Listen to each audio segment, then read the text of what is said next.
বুধবার ভোরে কুয়েতের দক্ষিণাঞ্চলের মানগাফ শহরের এই ভবনটিতে ভয়াবহভাবে আগুন ছড়িয়ে পড়ে। মুহূর্তেই ধোঁয়ায় আচ্ছন্ন হয়ে পড়ে গোটা এলাকা।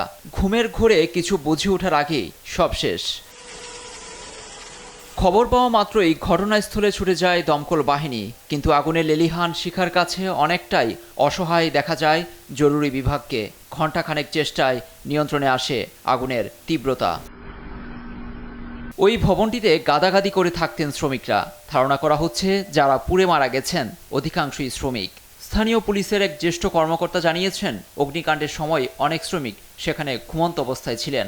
বেশ কয়েকজনকে উদ্ধার করা হয়, কিন্তু ধোঁয়ায় শ্বাস প্রশ্বাসের সমস্যা হওয়ায় অনেকেই বাঁচানো যায়নি। এ ঘটনার পেছনে ভবন মালিককে দুষছেন কুয়েতের উপপ্রধানমন্ত্রী। সকালে ঘটনাস্থলে পর্যবেক্ষণে এসে তিনি বলেন, জড়িতদের বিরুদ্ধে কঠোর শাস্তিমূলক ব্যবস্থা নেওয়া হচ্ছে। ওই ভবনে গাদাগাদি করেছিলেন অনেকে, দুর্ভাগ্যবশত প্রাণ হারিয়েছেন অনেকে। মালিকদের লোভের জন্যই আজকের এই ঘটনা। এ বিষয়ে আমরা স্থানীয় প্রশাসনের সঙ্গে বৈঠকে বসবো। ভবন মালিকদের বলবো তারা যেন অবৈধ স্থাপনা সরিয়ে নেয়, নয়তো পৌরসভা কর্তৃপক্ষকে অপসারণের নির্দেশ দেব। রিয়েল এস্টেট ব্যবসায়ীদের অবহেলার কারণে এতগুলো মানুষের প্রাণ গেছে, তারা আইন লঙ্ঘন করেছে। আগুনের উৎস ও এর কারণ কি, এ নিয়ে ইতিমধ্যে তদন্তে নেমেছে কুয়েত সরকার। লুৎফর কবির, নিউজ ডেস্ক, দেশ টিভি।